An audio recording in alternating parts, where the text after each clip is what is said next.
Music evokes kind of memories, stirs feelings within you. You can remember where you first heard a piece of music. You can remember at what point you heard something and what impact it had on your life. Music is one of the most powerful mediums because it delivers emotion to things, to everything, I think. It's the right type of music just knocks your socks off. I think if I'm sad and I hear a piece of music that really understands that, it brings it out, it exaggerates feelings. That's why music is so amazing. There's a song for every mood, isn't there? You know, if you're feeling down, there's a song that you'll probably play that will make you feel 100 times worse, but that's what you feel like and that's what you want to feel, so you listen to it. Music soundtracks are everyday life. Every key moment features a song. Every single thing I can think of in my life has a soundtrack to it, whether it be meeting and falling in love with my wife, or whether it be the first album and me standing in the mirror trying to be Adam and the Ants. When Little Louis French Kiss came on, and I'm 16 and I'm in a club in San Antonio, and it was kind of, it just blew my mind. And I kind of guess now that I look to see the same thing happening for those kids that are 16. It's just mad how sounds and lyrics can really tie in with people's emotions, and that kind of, you know, being a musician, thinking that you've actually got that responsibility, or knowing that you have that responsibility, is quite an amazing rush to think you're in the studio for like 2 hours and you could have made 3 minutes that, you know, will appeal to like a huge amount of people, or just that one person. You can sit in a room with some headphones on, dark room, and you can feel exactly what, you know, that person was feeling in that vocal booth, or, you know, what they were feeling when they wrote that. You can stand in a field, you can be watching a single bloke with a single guitar and just burst into tears in 3 minutes. Now, I don't know many films that can do that. But even hearing something new from someone that's been around for a long time, you know, like Jay-Z had that situation over Cuba recently, and he just released a song called Open Letter, which the White House have responded to.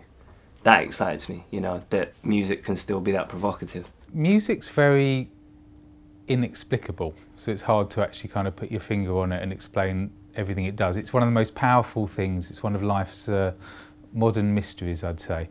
But it's it evokes passion, it makes you laugh, it makes you cry, it plays with your head, it plays with your heart. It's something that evokes memories. It's just one of the most powerful, kind of, pardon the pun, universal things in the world. To me, it always works when there's a mutual respect. So when the artist respects what the brand values are and what the audience, the brand is trying to communicate with, and the brand understands the requirements of each individual artist, what they want out of them and why. So I really think there has to be a mutual understanding and a respect, and then you can end up with the most amazing, amazing results. We, as musicians, can get brands across in a way that they can't themselves. I think it's important with brands that you always are very careful with the deals that you make. It can't be about money. You know, it has to be something that fits with you and it is honest and believable, because if it isn't, people will see it a mile off. I'd always want everything that I represent through myself to reflect what I'm about with my music, because that's the core of me. So everything that kind of branches off of that should definitely be as well thought out and as it's inspirational as my music. Music gives brands a direct route to the heart of their consumer base. Music can be targeted directly towards different consumer groups. Different sorts of music, different genres of music appeal to different sorts of consumers. We created a global brand partnership between Melody Gardot and Piaget, which included a creative re-recording of the track La Vie en Rose. The campaign helped communicate Piaget's brand values to a very different audience. The key is matching and kind of fixing the right music and the right artist to the right brand. Ellie Goulding's Explosions went on an ITV trailer. It worked beautifully. All of a sudden you see it climbing the iTunes charts.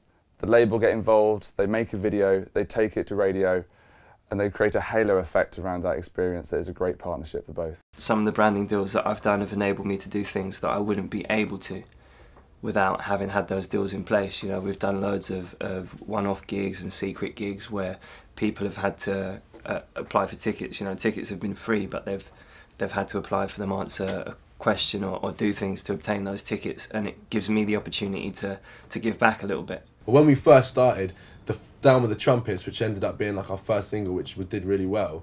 It was on our MySpace for like 9 months, and no one gave a toss really. Like, oh, I don't think anyway. I mean, like, I think people liked it. But we made a video, and like 2 months later we had a record deal. And it's because when they saw our image with the music, they understood it suddenly. People were like, oh right, I get that. Our product managers are uniquely skilled people, and they're the gatekeepers of our music brands. And they have such an intense understanding of their market. I think that they would always bring any value to any commercial partnership. I think everybody's had the upside of some of the brand partnerships over the last 5 years. Recently, the way that the Emily campaign worked with O2, the way that Professor Green continues to work with Relentless, and this incredible thing that Swedish House Mafia have just done with Volvo at their final gig.